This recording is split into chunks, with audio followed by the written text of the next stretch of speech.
겉으로 보면 미움과 원망, 성냄과 화냄은 모두 분노 계열 감정처럼 보인다. 하지만 뇌과학적으로 이 둘은 발생 방식, 지속 구조, 다루는 난이도가 전혀 다르다. 미움과 원망은 어떤 사건 이후 지속적이고 축적되면서 작용하는 감정이다. 기억 재생과 감정이 증폭되고 인지적으로 개입해서 개선이 가능하다. 만성적 스트레스를 유발하고 자기의 정신적 에너지를 지속적으로 소모시킨다. 반면 성냄과 화냄은 순간적이고 폭발적이다. 자동 반사 회로가 작동된다. 인지 개입이 거의 불가능하다.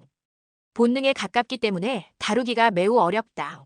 미움과 원망의 구조적으로 살펴보면 특히 좋지 않았던 사건들을 스스로 현재로 끌고 와서 다시 재구성하고 다시 감정 에너지를 지속적으로 소모한다. 미움과 원망은 지연된 감정이다. 뇌과학적 특징은 기억 회로와 감정 회로의 반복적 연결이 일어난다. 과거 장면을 실제 위협처럼 다시 재생한다. 스트레스 반응이 종결되지 않는다. 즉, 미움과 원망은 상대를 벌주는 방법이 아니라 현재의 나를 스스로 지속적으로 괴롭히는 구조다. 상대를 괴롭히는 것이 아니라 실제로는 자기 신경계를 소모시킨다. 성냄과 화냄의 구조를 살펴보면 스스로의 생각과 감정을 점검하는 메타인지가 작동하기도 전에 먼저 일어나는 반사작용에 가깝다. 성냄과 화냄은 기억을 거쳐 오지 않는다. 자신이 가지고 있는 기준에 벗어나는 어떤 조건들이 생겨날 때 즉각 반응으로 나타나는 구조이다. 뇌과학적 특징으로 보면 성냄과 화냄은 이성 판단보다 훨씬 빠른 회로이다.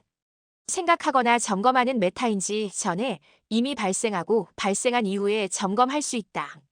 그래서 분노 상태에서 우리는 자주 이렇게 말한다. 나도 왜 그랬는지 모르겠어. 실제 많은 범죄자들이 이런 말을 한다. 이건 변명이 아니라 실제 뇌가 작동하는 원리를 설명한 것에 가깝다. 분노의 순간에 자기 자신이라는 이성의 회로가 꺼지는 것이다. 이건 위기의 순간에 생각과 이성의 회로가 꺼지고 본능의 회로만 활성화되는 것이 생존에 이롭기 때문에 생존을 위해 뇌가 스스로 발전시켜온 시스템이다. 왜 성냄과 화냄이 더 다루기 어려운가? 이유는 인지가 개입할 시간이 없기 때문이다. 반면 미움과 원망은 인지 능력과 생각을 동반할 수 있다. 하지만 화는 생각과 인지 이전에 이미 일어난다. 심박 증가, 근육 긴장, 그리고 목소리 변화 등. 이 상태에서 이성적으로 생각해보자라는 태도는 이미 늦다. 분노는 자기 정당화 능력이 뛰어나다. 분노 상태의 뇌는 분노를 억제하지 않는다. 오히려 이렇게 작동한다. 이건 정당한 분노야. 참으면 내가 손해야. 지금 말 안 하면 안 돼. 즉, 화는 스스로를 보호하며 연장되는 감정이다. 반대로 미움과 원망은 왜 더 오래 남는가? 미움과 원망은 즉각적 파괴력은 약하지만 지속성이 매우 강하다. 왜냐하면 실제 행동으로 분출되지 않고 내부에서 계속 재생되기 때문이다. 이 감정은 폭발하지 않는 대신 서서히 신경계를 마모시킨다. 그래서 미움과 원망의 마음을 품고 살아가는 사람들은 이유 없이 피로하고 쉽게 짜증이 나고 냉소적이 되기 쉽고 무기력해진다. 미움과 원망을 다룰 때는 왜 이런 감정을 느끼지? 이 감정이 어떤 회로를 반복 중인가? 와 같이 미움과 원망의 작동 구조를 인식해야 한다. 그러면 미움과 원망 감정에 유지하는 어리석음을 스스로 볼 수 있게 된다. 성냄과 화냄을 다루기는 훨씬 어렵다. 성냄과 화냄은 사후 관찰만 가능하다.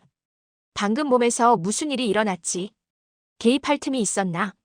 이렇게 접근해야 다음번 성냄과 화냄에 조금이라도 개입을 할 수 있다. 동물들을 살펴봐도 알 수 있듯이 성냄과 화냄의 감정은 본능에 가깝다. 그래서 논리, 설득 혹은 분석으로는 성냄과 화냄의 감정을 다루기가 어렵다. 운동을 하면서 참는 능력을 기르거나 평소에 자신이 하기 싫어하는 것들을 의지로서 하는 연습을 지속하면 도움이 된다. 혹은 명상, 참선 등을 지속적으로 행해서 전전두엽의 발달을 유도하는 것이 그나마 성냄과 화냄의 강도를 줄일 수 있는 방법이다.